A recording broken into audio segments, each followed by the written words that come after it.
On today's Tuesday with Grace, we're going to talk about different ways to press your seams depending on your project and the needs of your project. And we're also going to show you a couple of tools that you can do it yourself and make at home to make pressing a lot easier. We're going to start by talking about how to make a pressing block. This is one that my dad made for me out of a cutting board that my mom got at a thrift store with a simple handle that you get at any hardware store. So we'll show you the basics of how to make the block. This is a block of Douglas fir we had the hardware store cut into a 10-inch block. It's nice and heavy and sturdy, so you have good drilling ability here. What you'll do is put your handle in the center of the block. If there's any sort of seams or cracking, you'll want to make sure that it's going across, not with it. But you'll put it in there and then drill your holes for the handle and you'll be good to go. Next, we'll take it on over to Angelique and she'll show you how to make our pressing stick. Great, thanks so much. And that's going to save you a ton of money compared to like buying one that's already. So I'm going to show you how to make a pressing seam stick, which will help you isolate your seam so that you don't get a lot of shrinkage and you're really just ironing that seam. So here I have the completed one and I have the materials that you're going to need for that. So I made mine out of, this is wool felt. It is mostly wool with a little bit of felt in there because I couldn't find 100% wool, but it's going to be on the inside.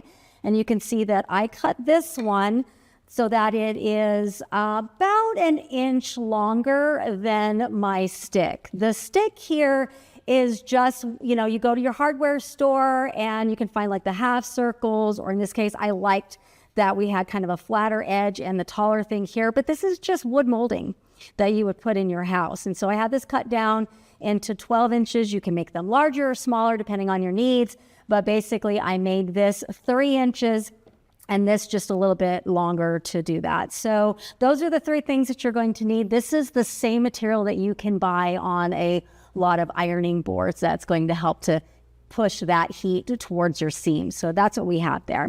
So the first step of this is to take the wool and you're just going to fold it in half like I've done here. And I sewed a really tight seam. This is about 1/8 of an inch across here. And I sewed 1/4 of an inch down, and I would go back and forth a couple of times just so that it stays. So I basically made an envelope here. Once I've done that, I'm going to take my stick and my sharper edge here I want against my seam.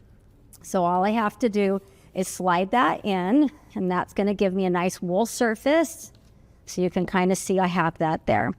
With the ironing material I have here, I basically did a very similar thing. I made a tube, I folded it in half, hot dog style, sewed my 1/4 of an inch, sewed across here, turned it inside out using whatever your favorite turner method is.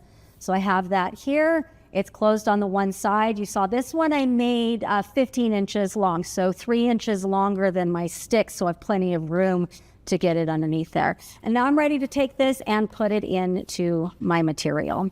Again, I want my seams to be against that sharp edge here. And so one of the ways that I found this easier to do is just kind of roll, kind of like a sock. If you wanted to roll your sock over, then you can just slide this in with the side the seam is closed on. Yeah. And that's going to pull right on. I did, yeah. So now my seam's here. And then you can finish this any way you want to. So I made it extra long because I hate to hand sew. And if I make this extra material, I can just go underneath my sewing machine a couple of times. It doesn't look pretty, but it is definitely going to hold really well. If you want it to look prettier, then you can kind of fold it over and hand sew. But like I said, I hate hand sewing, and we'll talk more about that later. How you would use your stick. And so I have an example of a half square triangle. You want to isolate your seam, so that lumpy part there. So again, this lumpy part of the stick here, this is what's going to help to isolate that seam. So when I'm pressing, I'm only pressing the iron against this and not the rest of it. So I'm not going to stretch the material out. I'm not going to shrink it. It's going to maintain its shape. Thank you, Angelique. You mentioned having wool inside of your pressing stick. So I thought I would talk about the importance of having a wool pressing mat. For those of you that don't know, wool is a game changer when it comes to pressing seams, especially if you have a block or a stick of some sort. It makes it a lot better. It holds your seams tighter and they don't fly away after you iron them. It's better than using steam because what the wool does is it absorbs the steam and keeps the heat in. And so with your blocks, they will press firm and flat and you won't have any problems. It makes all the difference in the world. Great. Let's talk about different ways to press our seams. So I have a couple of examples here of pressing some seams. On this particular shape, you'll see that I press to the dark side. And one of the reasons that you would want to press to the dark side is so that when you look at your block right side up, you can't see the color underneath that. So that's a good example when you would do that. There's a couple different ways to press your seams. So directionally, this block is a lot of directional seams. That's really just to keep it flat. One of the reasons that you would want to press a seam one direction or the other is it actually makes a stronger seam, because it's not just the thread that's holding your seam together, it's actually the thread and the material. And one of the ways you can see that is when you have an open seam and you pull it a little bit, you can see your threads. But with a seam that's folded over, you can't see it as much. So that's one of the reasons you want to do that.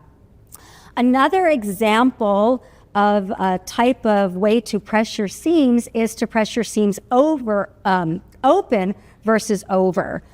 I use a lot of open seams when I am making clothing because it reduces the bulk. So that's the importance of that. But in quilting, one of the places that I use an open seam is going to be when I'm making binding. And I'm going to show you why, because I have one where we've pressed it over and open.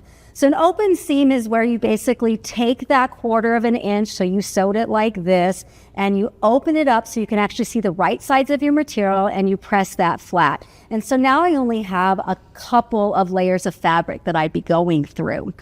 Whereas with binding, if I do a seam press where I press it over to one side, when I go to fold that, I'm going to have more fabric I have to sew through.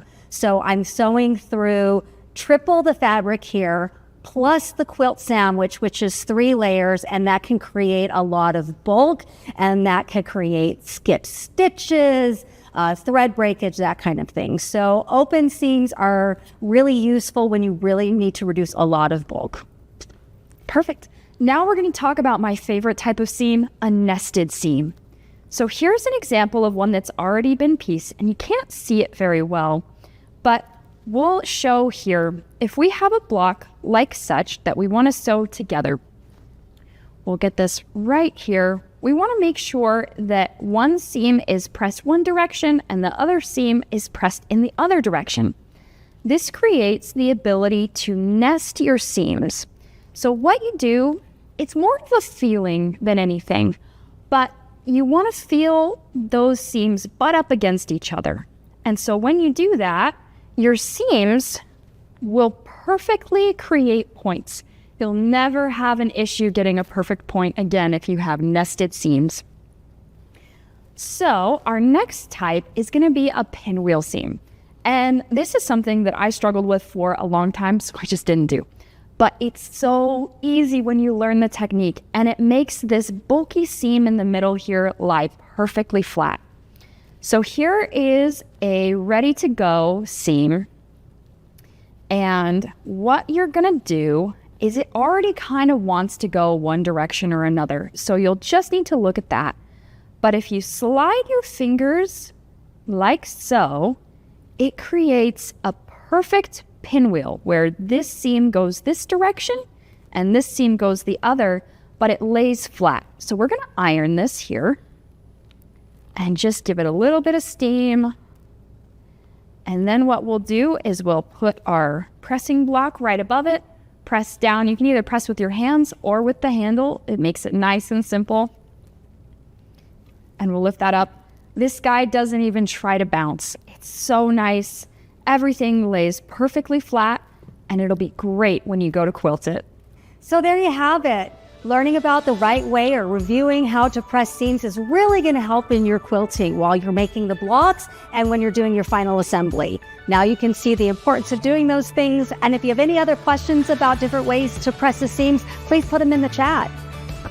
Thank you for joining us this week on Tuesdays with Grace. We hope to see you next week, where we'll talk about binding techniques and where to use different types of binding.